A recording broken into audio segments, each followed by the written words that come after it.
Hora de Saúde. Oferecimento Oncológica do Brasil, Centro Avançado de Ensino, Pesquisa e Tratamento do Câncer.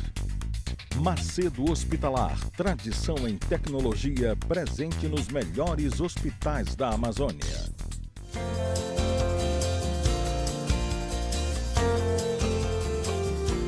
Caros amigos, mais uma vez aqui no nosso programa dominical, Hora de Saúde.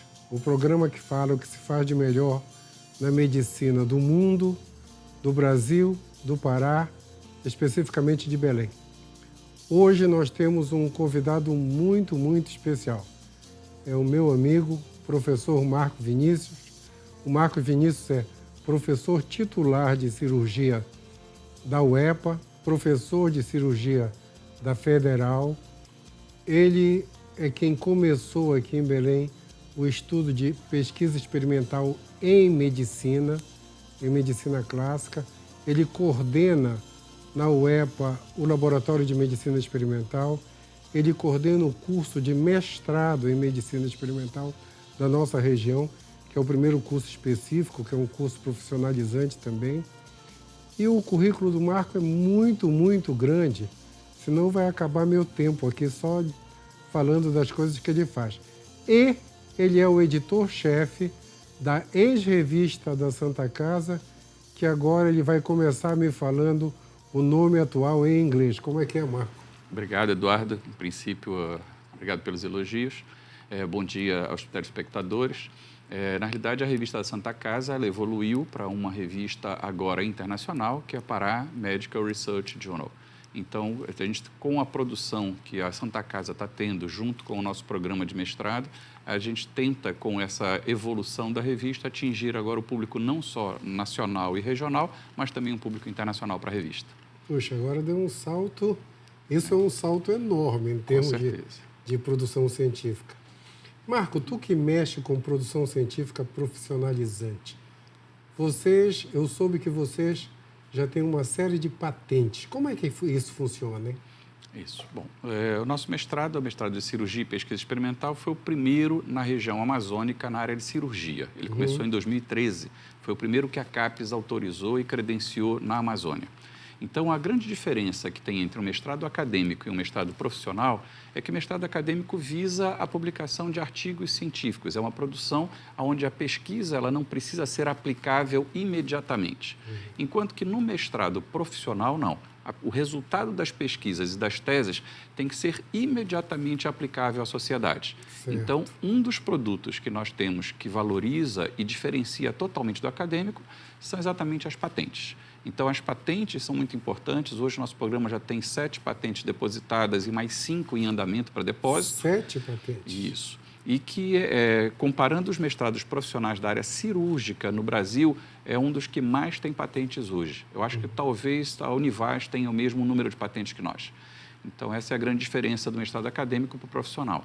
O nosso produto é aplicável diretamente à sociedade. Então, nós temos que terminar a tese e aquele aluno que fez o mestrado, ele tem que ter um produto que vai ser aplicado para a população, em benefício dessa população imediatamente. Não é coisa para daqui a 10, 20 ou 30 anos.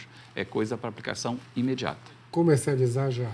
Isso. Algumas das nossas patentes já têm algumas indústrias, como, por exemplo, a Johnson, que é uma patente que nós temos de uma tela à base de açaí para substituir as telas de nylon que são utilizadas em reparos de hérnias. Essa tela está sendo negociada junto com a Johnson & Johnson, ela já se interessou. Nós estamos em conversação para ver se vai haver negociação e venda dessa patente para a Johnson & Johnson, né? E temos alguns outros produtos. Vocês fizeram uma tela de açaí. Isso, é uma tela com nanotecnologia, onde é utilizada a fibra do açaí. É uma parceria do nosso programa junto com a UFPA. Certo. Então, o Laboratório de Nanotecnologia da UFPA ajudou a desenhar a fibra da tela e essa tela já está sendo utilizada em animais, está em teste em animais agora. Acabando a fase de teste em animais, ela vai ser liberada provavelmente para consumo humano. Fantástico isso aí.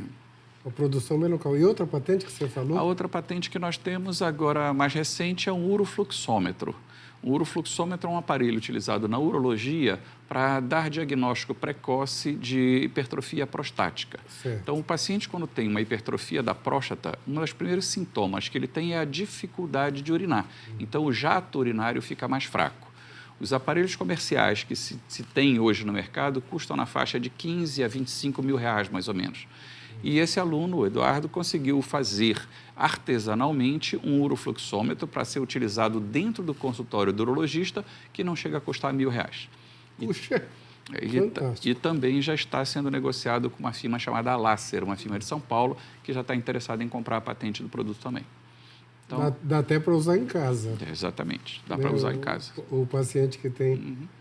Que é um paciente comum, né? Exatamente. Pacientes acima de 50, 60 anos, a grande maioria começa a ter hipertrofia prostática e você consegue fazer o diagnóstico precocemente com esse aparelho. Fantástico isso. Mais uma produção nossa. Mais uma produção nossa local aqui de Belém. Mais alguma dessas? Tem várias patentes sendo estudadas e colocadas. Por exemplo, agora nós estamos utilizando uma pasta, um gel de copaíba, tá? em pacientes oncológicos. Então, está sendo padronizado, está sendo patenteado esse novo gel que tem uma ação de reduzir em 30% a evolução de câncer em nível local. Câncer de pele, ela pode ser utilizada também na forma, tem uma outra tese que está desenvolvendo em forma de xarope para ser dado via oral, e a gente consegue retardar em 25% a 30% a evolução de neoplasias do tubo digestivo e neoplasias linfáticas também. Também já está sendo feita a base de copaíba. Então, também já está sendo feita a patente desses produtos. Eu fico assim, deveras orgulhoso da gente estar patenteando essas coisas, né? Porque quanta produção nossa foi perdida, com certeza, patenteada por japoneses, por italianos, né? Com certeza. Aquela história do cupuaçu. Do cupuaçu, exatamente. O próprio açaí chegou a ser patenteado pelos japoneses e depois conseguiu se reverter essa patente. Fantástico. Mas isso... Deixa eu só te fazer uma pergunta assim de curiosidade. Esse processo para patentear, isso é via universidade ou é via... Quando o programa começa, aliás, até antes do programa começar, existe uma resolução interna da universidade para os processos de patente. Então, quando eu sou contratado pela universidade, você ou qualquer outro professor, todos nós que somos funcionários públicos, nós, quando somos contratados, no seu contrato diz que qualquer coisa que você conseguir inventar 3 anos antes de você entrar para a faculdade e 3 anos após a sua aposentadoria, elas são de propriedade da universidade. Certo. E os royalties que vierem disso, ou seja, o dinheiro que isso vir a gerar, ele é dividido em 3 partes. Uma parte para o laboratório, no caso do nosso programa, uma parte para o pesquisador que inventou aquela coisa e outra parte para a universidade. Então, são 3 partes iguais.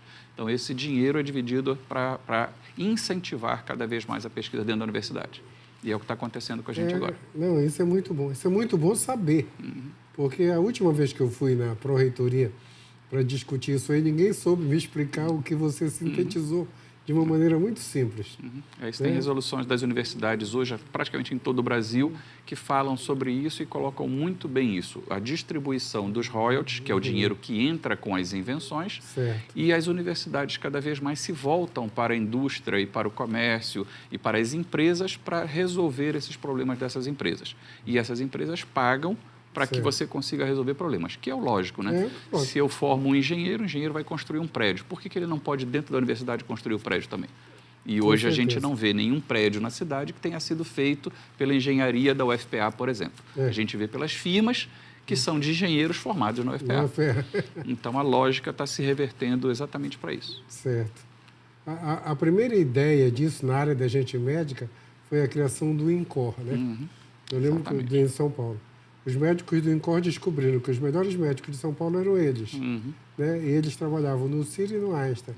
O Círio e o Einstein tinham um faturamento absurdo e o INCOR não tinha dinheiro.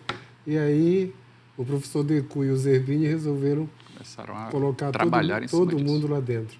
Eu lembro que uma vez, quando quando o Nilson era reitor, eu conversei com ele sobre isso, para a gente fazer isso dentro da Santa Casa. Pegar toda a qualificação dos nossos profissionais e jogar tudo lá dentro. Mas as coisas aqui em Belém não andam tanto quanto a gente quer. Com certeza. Marco, produção científica, né? Nós agora que temos uma revista internacional, a nossa produção, além... Porque tu és uma referência nossa, quer dizer, quem não te conhece são as pessoas leigas, porque na universidade tu és a nossa referência de produção científica na área médica. A gente ainda perde para o CB. Isso. também ele só tem uma produção muito grande, né? Mas a gente que ainda tem uma atividade profissional muito ligada à medicina, a nossa produção da UFPA e da UEPA, praticamente você é o nosso carro-chefe, o nosso pesquisador maior.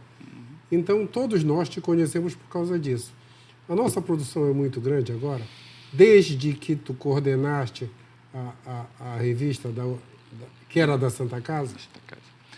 O que a gente vê hoje em produção é que de 5 anos para cá aumentou e muito. A nossa produção, que era relativamente incipiente até 5 anos atrás, com a internacionalização da revista, que aconteceu agora ano passado, do final de 2015 e início de 2016, mais ou menos, né? E também a implantação do programa de pós-graduação, isso fez com que nós dessemos um salto muito grande, não só em quantidade, mas também em qualidade.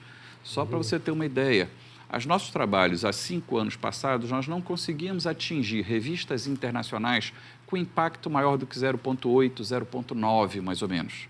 Depois da implantação do programa de mestrado e com a revista da Santa Casa, nós estamos agora atingindo um impacto de 2 a 4. Poxa, então foi um salto muito grande. Só para você ter uma ideia, só existem 2 revistas nacionais com impacto maior do que 2. Então, nós estamos atingindo hoje revistas internacionais com impacto 4, o que é muito interessante para nós. E aí isso vai estar sendo um grande problema, entre aspas, para nós, porque nós temos uma obrigação junto à CAPES e junto aos órgãos de governo a publicar em revistas de alta qualidade. Mas a hora que eu pego um trabalho meu e coloco numa revista de alta qualidade, eu estou denigrindo as revistas nacionais. Sim. Por isso, a intenção de transformar a revista da Santa Casa numa revista internacional, para que conseguimos atrair esses pesquisadores de alta qualidade a pesquisar e publicar numa revista daqui da região. Isso era muito, muito importante, porque eu cansei de ouvir a frase, esse trabalho está muito bom, não dá para publicar aqui. Lá. Né? Exatamente. Não dá para Agora a coisa deve virar, deve ter um aumento muito grande da qualidade da revista. Né? Isso é fantástico. Eu quero que depois, na próxima vez que você vir aqui, a gente já tenha disparado em termos de mundo. Com certeza. Certo? Isso é fantástico. Pessoal, eu vou dar um intervalinho bem pequeno e a gente vai continuar já já conversando sobre a outra atividade profissional do Marco que todo mundo vai se interessar.